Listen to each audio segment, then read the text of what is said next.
and welcome to On This Day in Tudor History with me, Claire Ridgway, author of On This Day in Tudor History. Now today I'm taking you back to the reign of Queen Elizabeth I. For On This Day in Tudor History, the 20th of September 1586, Anthony Babington, John Ballard, John Savage, Chidiock Titchbourne and 3 other conspirators were executed near St Giles in the Fields in London. They were hanged, drawn and quartered for plotting to assassinate Queen Elizabeth I in the famous Babington Plot in support of Mary, Queen of Scots. A further 7 were executed the following day. But what was the Babington Plot? The man who gave his name to the plot was Anthony Babington, a Derbyshireman who'd been brought up as a Catholic.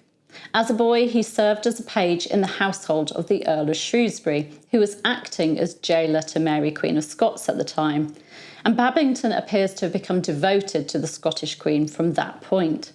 In 1580, while in Paris, he met Mary's ambassador to France, James Beaton, Archbishop of Glasgow, and also Thomas Morgan, who acted as a confidant and spy for Mary. On his return to England a few years later, Babington carried letters from Morgan to Mary.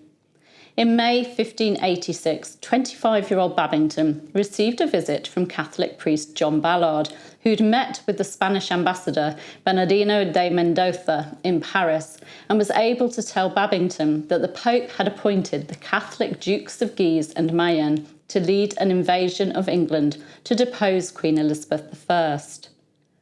When Babington pointed out that the Dukes were unlikely to be successful, Ballard told him that a man named John Savage would assassinate the Queen. Savage was put in touch with Babington, who was able to rally fellow Catholic young men to the cause, including Thomas Salisbury, Chidiock Titchbourne, Edward Abington, Charles Tilney, Edward Windsor, Robert Barnwell, Edward Jones, Henry Dunn, Jerome Bellamy, Robert Gage, John Travers, John Charnock, and Gilbert Gifford. The conspirators met to discuss the plot on the 7th of June 1586, and on the 6th of July, Babington wrote to Mary, Queen of Scots in code, telling her that he, with 10 gentlemen and 100 followers, would release her from her prison and dispatch the usurper, that is to say, Elizabeth. He wrote that 6 men, his private friends, would be in charge of that tragical execution. Mary replied on the 17th of July, including the phrase, "set the 6 gentlemen to work," thus giving her support to Elizabeth's assassination.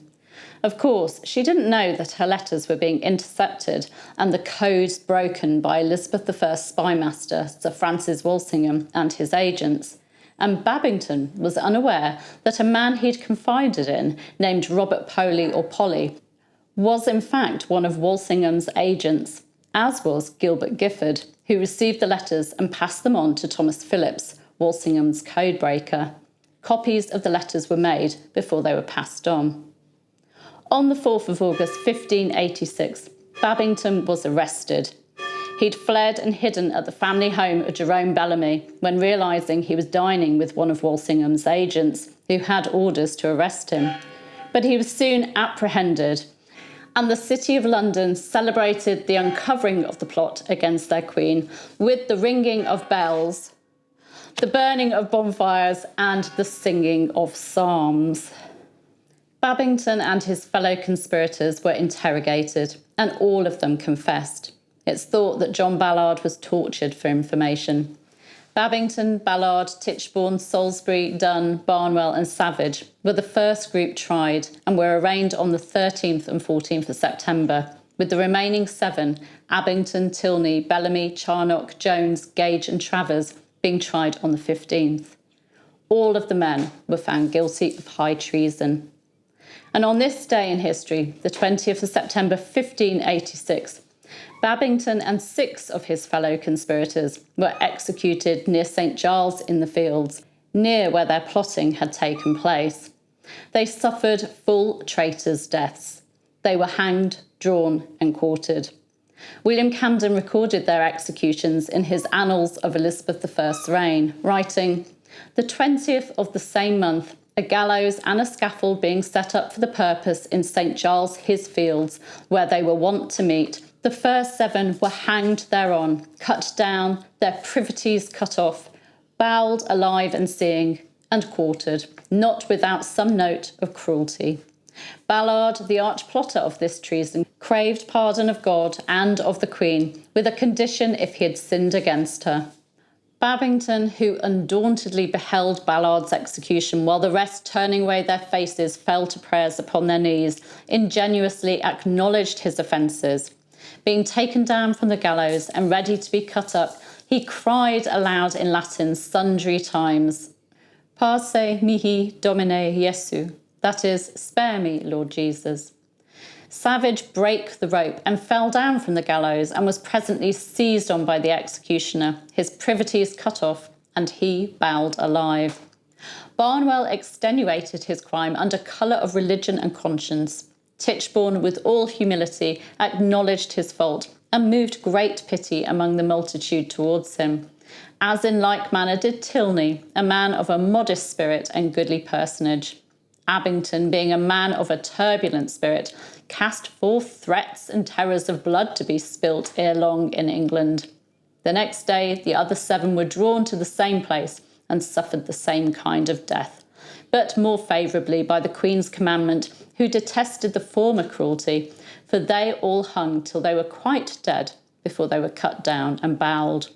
Salisbury was the first, who, being very penitent, warned the Catholics not to attempt to restore religion by force and arms. In like manner did Dunn, who followed him. Jones protested that he had dissuaded Salisbury from the attempt and had utterly condemned Babington's proud and headstrong mind and the purpose of invasion. Charnock and Travers, having their minds wholly fixed on prayer, commended themselves to God and the saints.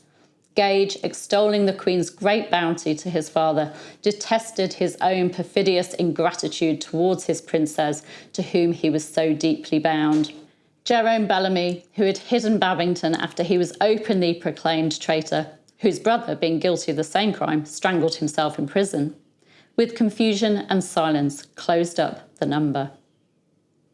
Of course, it was this plot, the Babington Plot, that was Mary, Queen of Scots' undoing, for Walsingham now had proof that she was plotting against Elizabeth I.